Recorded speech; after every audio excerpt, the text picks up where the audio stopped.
우리가 이 신앙생활을 하면서 하나님의 말씀을 들을 때 어느 때는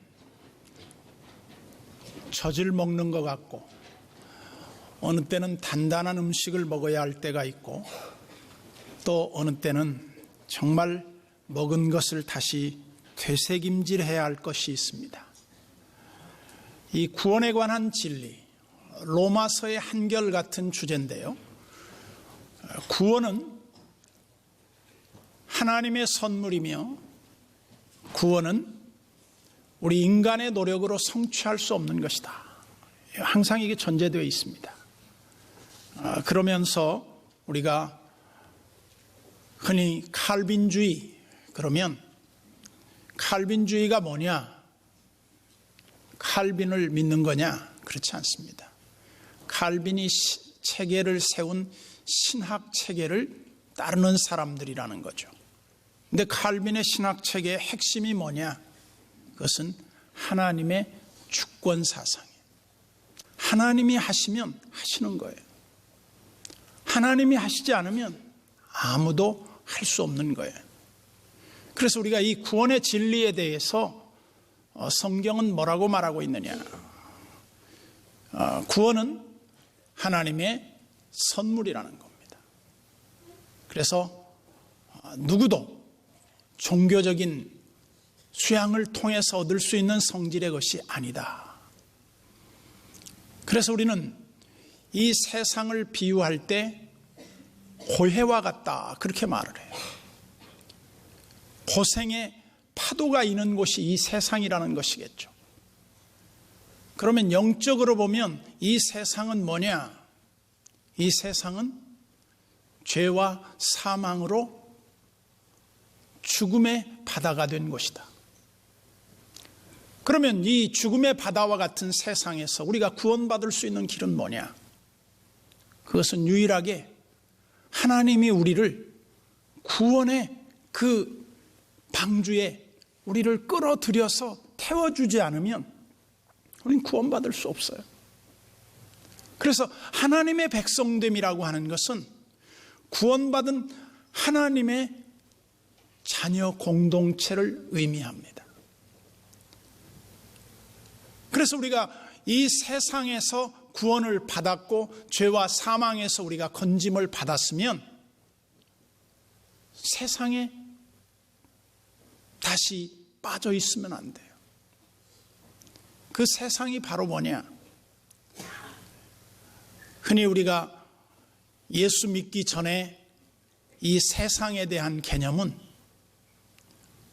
육신의 정욕, 안목의 정욕, 이생의 자랑 이런 것들이 다 세상이나 세상에 속한 것들을 의미해요. 그러면 구원받은 하나님의 백성들은 이 구원을 어떻게 간직할 것인가? 칼빈주의 교리는 이렇게 배웠습니다. 하나님은 믿기로 작정된 사람을 다 구원하시고 한 번 믿은 사람은 다시 구원이 취소되지 않는다. 이게 칼빈주의예요. 그런데 오늘날 이 칼빈주의에 대한 재해석을 하는 사람들이 생겨났어요. 그러면 하나님이 우리를 구원했으면 구원한 것으로 모든 게 다 완성됐느냐? 요즘 신학의 화두가 되고 있는 것 중에 하나가 구원의 완성이냐 아니면 구원받은 사람은 완성을 해서 가야 되느냐 하는 그런 과제를 말할 때 성경은 둘 다를 인정해요. 그래서 흔히 칼빈주의적 신앙 사상을 가진 사람들은 하나님의 절대 주권에 의한 구원은 취소될 수 없다고 믿는 거지만 또 다른 하나는 구원받은 사람이 자기 신앙 관리를 소홀히 했을 때 열매 없는 무화과나무와 같이 주님으로부터 엄한 책망을 받는 건 아니냐. 바깥 어두운데 내어 쫓긴다는 의미가 뭐냐. 여러 가지로 신학적인 논쟁이 되고 있어요. 그러나 그럼에도 불구하고 이 로마서에서 이 구원 교리는 정말 명확합니다. 그래서 구원에 대한 교리를 설명하는데 사도 바울은 두 사람의 예를 들고 있어요. 하나는 아브라함의 예를 들고 있고 하나는 다윗의 예를 들고 있습니다. 여기에서 이 두 사람의 예를 통해서 우리가 이해해야 할 부분이 뭐냐 하면 구원이 우리의 노력으로 된 것이 아니라 하나님의 전적인 은혜로 된 것이라는 거예요. 여러분들이 교회를 찾아 나왔고 예수를 여러분들이 믿었고 여러분들이 신앙을 고백했고 내가 구원을 위해서 이런 수고를 했기 때문에 주어진 결과물로 보지 말라는 거예요. 우리가 구원을 받았기 때문에 그런 것을 우리가 추구하게 됐다는 것으로 보는 거죠. 우리는 이 아브라함의 이야기를 수없이 많이 들었습니다. 아브라함의 예도 두 가지 예가 있어요.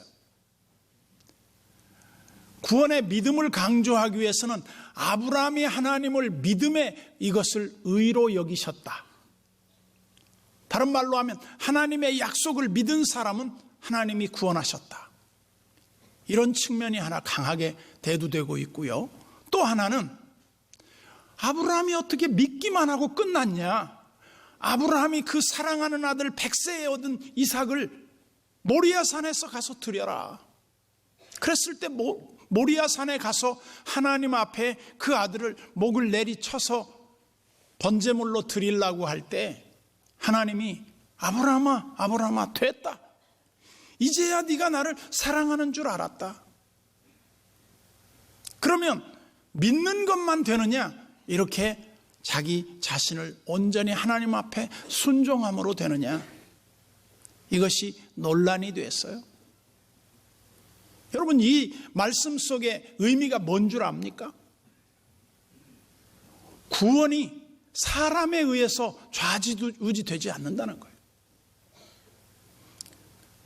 그래서 이 로마서는 전제를 합니다. 하나님의 한 의가 나타났는데 바로 그 하나님의 의는 예수 그리스도의 십자가를 통한 의로움이요. 모든 사람은 하나님을 알만한 것이 그 속에 있었지만 하나님을 찾지 않았고 하나님을 부르지도 않았고 하나님을 거스려 떡 먹듯이 죄를 지으면서도 하나님을 찾지 않았다. 이것이 인간의 불행이고 인간의 죄성이다. 그러면서 누구든지 주의 이름을 부르는 자는 구원을 받을 것이다.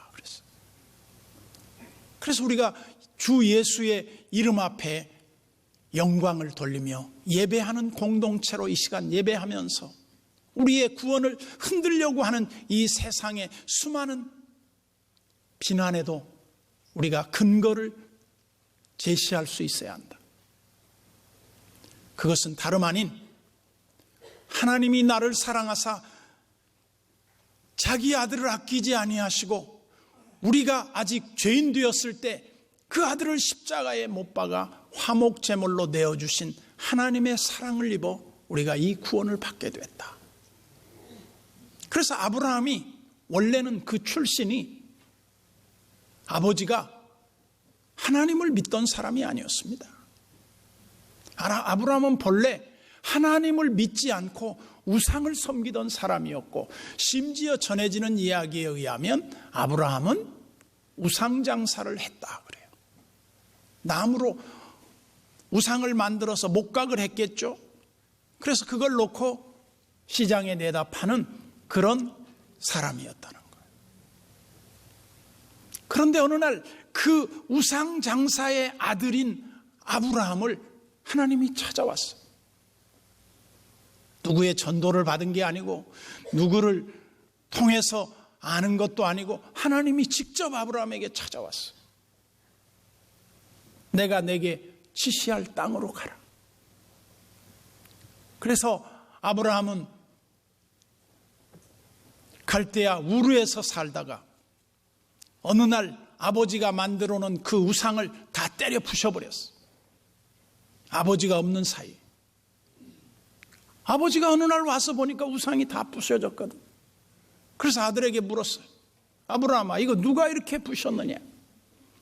예, 아버지, 우상들이 지네들끼리 싸우다가 다 부셨습니다. 내 이놈, 우상이 어디 그럴 수 있느냐? 그런데 아버지는 왜 우상을 만들어 파십니까? 그러고 이제 아브라함이 하나님의 은혜로 그 아버지 데라와 함께 갈대아 우르에서 지금의 터키의 쿠르드족이 살고 있는 터키의 북동쪽으로 이주를 하게 됩니다. 거기에서 아버지 데라가 연로하신 중에 이제 돌아가시기를 기다렸다가 아브라함은 하나님의 약속을 이루기 위해서 지금의 팔레스타인 가나안 땅으로 들어갑니다. 아브라함은 약속을 받았지만, 약속을 하나님이 주셨을 때 믿었지만, 실제로는 성경에서 뭐라고 말하냐면 그는 발붙일 땅 한 평을 얻지 못했다, 그렇게 말해요. 그런데 하나님은 아브라함이 그 하나님을 믿은 것에 대해서 그렇게 의로 여기셨다는 것. 신앙의 원리가 뭡니까? 하나님이 하시겠다 그러면 그것을 믿는 거예요. 그걸 믿어 의심치 않는 거란 말이죠. 그래서 이 로마서를 통해서 우리에게 구원의 확실한 증거를 깨닫게 해주는데, 그 좋은 예가 아브라함의 예를 들고 다윗의 예를 들어주었다. 여러분, 우리가 구원받은 거, 예수 그리스도를 믿어 의에 이르고 입으로 시인하여 구원에 이르는 이 은혜를 입은 것은 전적인 하나님의 은혜였지 우리 노력의 산물이 아니라는 겁니다. 그러면서 오늘 성경 본문은 이렇게 시작합니다. 1절에 그런즉 육신으로 우리 조상인 아브라함이 무엇을 얻었다 하리요? 아브라함이 뭘 얻었습니까? 2절에 보세요. 만일 아브라함이 행위로서 의롭다 하심을 받았으면 자랑할 것이 있으려니와 하나님 앞에서는 없느니라. 아브라함이 자기 구원을 이루기 위해서 부단히 노력하고 애쓰고 그런 거 없습니다. 하나님의 값없이 주는 사랑으로 아브라함이 은혜를 입고 구원의 백성이 되고 믿음의 세계의 대표적인 인물이 됐던 것이죠. 유대인들은 아브라함의 후예라고 하는 것을 굉장한 긍지를 갖고 있습니다. 그러면 아브라함은 율법 이후의 사람인가, 율법 이전의 사람인가? 당연히 아브라함의 430년 이후에 태어난 모세에 의해서 율법이 시내산에서 제정이 되니까 아브라함은 율법을 알지도 못했어요. 율법을 지켜서 의로운 게 아니라 이 말입니다. 하나님이 일방적인 은혜로 그에게 구원의 은혜를 주셨을 때 그 은혜를 믿음으로 구원을 받게 됐다는 겁니다. 우리의 구원, 우리가 믿기 전에는 다 하나님을 대적하던 자들이요, 하나님이 금하신 것들을 즐겨 행하던 자들이었어. 그러나 이제는 우리가 그런 것들을 다 부끄러워하고 그것을 떠나서 하나님의 은혜의 품에 안기게 됐어. 그러면 우리는 안 믿는 사람들보다 행실면에서 나으냐? 그렇지 않습니다. 일반적으로 윤리적인 면에서나 도덕적인 면에서나 삶의 모범적인 면에서 안 믿는 사람들이 우리 믿는 사람들보다 훨씬 더 세상 기준으로 보면 더 깨끗하게 살 수 있어요. 근데 그 사람들이 구원받느냐? 못 받습니다. 삶의 문제가 아니에요. 구원의 문제는 하나님의 약속의 문제고 하나님의 의의 옷을 입는 문제이기 때문에 하나님이 우리에게 입혀준 의의 옷이 있느냐 없느냐의 문제지, 우리가 흔히 그런 예를 들지 않습니까? 이스라엘 백성들이 애굽에 끌려가 종노릇할 때 이제 마지막으로 그들이 출애굽하기 직전입니다. 출애굽을 구원으로 본다고 하면 사람들이 애굽에 살면서 애굽에 섞여서 그들과 별 다른 차이 없이 살아갔을 거예요. 그때 하나님이 이스라엘 백성들을 그 애굽에서 꺼냅니다. 이스라엘 백성들이 애굽 사람들보다 훨씬 더 모범적으로 살았기 때문에 꺼내준 거 아닙니다. 전혀 애굽 사람들보다 나은 것이 하나도 없었어요. 그런데 하나님께서 그들에게 약속을 했어요.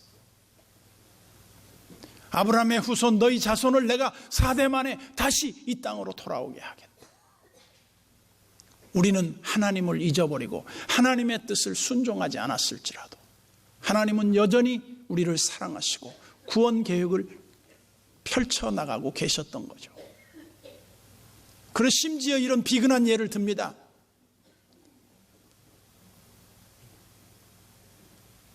저주의 천사가 내려와서 애굽을 막 저주할 때 하나님의 약속은 누구든지 어린 양의 피로 그 문과 문설주에 피를 바르면 구원을 받을 것이다. 밖에다가 피를 발랐어요. 문과 문설주에 다 발랐어요. 집 안에서 부부싸움이 머리 터지게 싸우고 있어요. 형제간에 칼부림이 났어요. 저주의 천사가 이놈들 나쁜 놈들이네, 구원해 주겠다고 했는데도 싸워? 이놈들 죽여버려야지. 죽이지 않았어. 무엇을 말하려고 합니까? 행위에 있지 않고 약속에 있다는 거예요. 우리의 구원이 왜 흔들립니까? 자꾸만 내 행실이 이렇게 살아가지고 구원받을 수 있을까 하는 자격지심이 생기는 겁니다. 전에 이런 유머가 있었잖아요. 강남에는 3가지가 많다. 첫째는 술집이 많고, 둘째는 호텔이 많고, 셋째는 교회가 많다. 그래서 술집에 가서 술 먹고 호텔에 가서 나쁜 짓 하고 그 다음에 교회 가서 회개한다. 우스갯소리지만 우리 믿는 사람들이 안 믿는 사람들보다 더 범죄에 연루될 때가 많아요. 부끄러운 일이에요. 그러나 그리스도인으로 산다고 하는 것은 무엇을 뜻합니까? 그것은 하나님이 나를 사랑하사 나를 위하여 자기 몸을 버리신 그 하나님의 아들을 믿는 믿음 안에서 사는 것이다. 우리가 예수 믿고 사는 건 뭡니까? 예수님을 믿는 사람은 예수님이 그 가르쳐 주신 말씀과 그 길을 따라가는 사람들이다. 그래서 이 로마서를 읽다 보면 이 구원의 원리를 자세하게 설명하고 11장까지 구원의 원리를 설명한 다음에 12장부터 16장까지가 우리의 삶의 문제를 다룹니다. 그래서 구원받은 사람은 어떻게 살아야 되느냐? 그 과제에 대해서 구원받은 사람은 너희가 그리스도와 함께 살리심을 받았으면, 골로새 교회에 편지하는 사도 바울의 편지를 보면 위의 것을 찾으라 그랬어요. 예수를 바라보라는 말이에요. 예수님의 그 가르치심을 따라 살라는 거예요. 그러면서 로마서 12장 1절에는 너희 몸을 하나님이 기뻐하시는 거룩한 산 제물로 드리라 그래요. 산제사. 산제사가 뭡니까? 삶의 예배를 의미해요. 그리스도인으로 어떻게 살아야 할 것인가? 너무 무성의하게 살고 있지 않는가? 너무 무책임하게 살고 있지 않는가?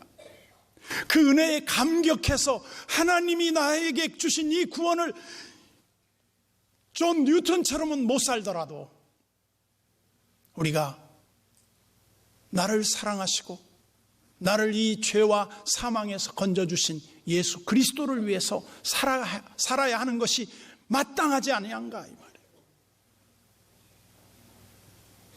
그래서 아브라함은 하나님의 말씀을 순종합니다. 우리가 하나님의 말씀을 순종하는 것은 제사보다 더 낫다고 가치 있게 말해요. 그러면서 행위 문제에 대한 이의를 제기하는 그 종교적 성향의 사람들을 무색해하는 말을 일러줘요. 여기에서 예를 들어줍니다. 어떤 사람이 배가 고파서 일을 하고 먹을 것을 만들어야 되는데 어떤 사람은 예수님의 그 포도원 품꾼의 비유를 보면 아침 일찍이 나가서 포도원에 들어가 일을 합니다. 자기가 수고해서 그 싹스를 받습니다. 그걸 은혜라고 말하지 않습니다. 그런데 어떤 사람은 이제 해가 뉘엿뉘엿 기울고 있고 이제 일할 시간이 1시간도 안 남았는데 그때 포도원에 들어가는 사람이 있습니다. 그때 그 사람을 불러서 포도원에서 일을 시켜줬습니다. 주인이 일을 시켰어요.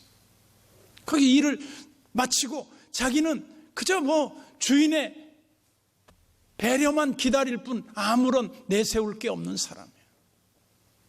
그런데 그 주인이 하루 종일 일한 사람하고 똑같이 대우를 해줬어요. 감격하는 겁니다. 아니 주인님 왜 이러십니까? 전 일한 것도 없는데요. 그거는 내 마음이야. 내가 너에게 거저주는 은혜야. 구원의 은혜는 이런 거예요. 아무것도 한 게 없는데 모든 걸 다 한 사람처럼 간주를 해주는 거. 이게 구원의 은혜라는 거예요. 바로 우리가 이런 은혜를 입은 빚진 자들이에요. 어떻게 살아야 할 것인가? 그러면서 다윗의 예를 들고 있지 않습니까? 다윗이 행위로 보면 구원받을 만한 사람이 됩니까? 다윗은 남의 아내를 빼앗아 간통한 죄를 지은 사람입니다. 그리고 다윗은 더욱이 가장 자기 나라에 자기와 자기 국가를 위해 충성했던 우리아라고 하는 장군을 자기가 적진에 뛰어들게 해서 그들을 죽게 만들었어요. 하나님은 이 사실을 알았어요. 다윗의 음모를 다 알았어요.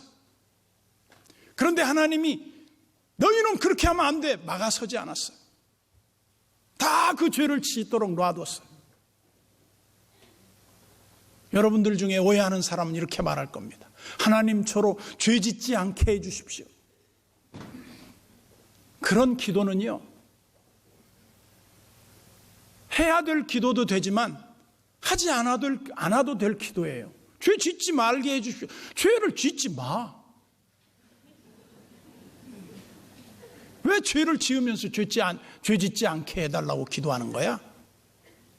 우스운 거 아닙니까? 죄를 안 지어야죠. 그런데 인간의 연약성이 있단 말이에요. 죄 짓고 싶지 않아요. 어떤 사람이 내가 오늘은 한 100가지만 죄를 지어야지 그렇게 계획하고 짓는 사람이 어디 있겠어요?